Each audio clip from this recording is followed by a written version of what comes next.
ఆయన ఈ లోకానికి బాలుడుగా వచ్చి ఉన్నారండి. మరి దేవుని యొక్క మహా ప్రేమ చేత ఆయన మనల్ని ప్రేమిస్తూ వచ్చినాడు.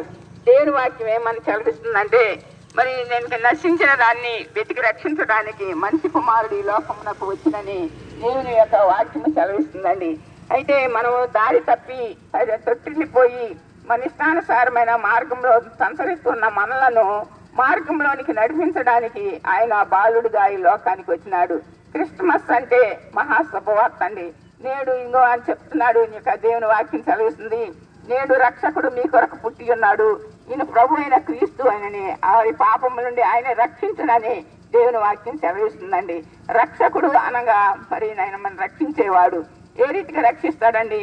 ఇప్పుడు మనకి ఏదన్నా ఒక మేక పిల్లో గొర్రె పిల్లో లేకుంటే ఇంటికి పెంచుకునే కుక్క పిల్లో ఒక కాలంలో పడిపోయింది అనుకోండి, మనం దాన్ని చూస్తూ వదిలేలేంగా, దాన్ని రక్షిస్తాం. ఎందుకంటే అయ్యో పాపం కేకలు వేస్తుంది కాలంలో పడి, దాన్ని రక్షిద్దామని మరి ఆ యొక్క ఏ జంతువు అయినప్పటికైనా దాన్ని పైకి లాగుతాం.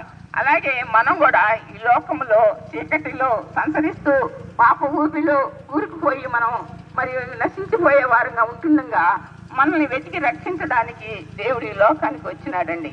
ఆయన బాలుడుగా వస్తూ వచ్చినాడు, ఆయన నరరూపుదారిగా వస్తూ వచ్చినాడు. ఎందుకంటే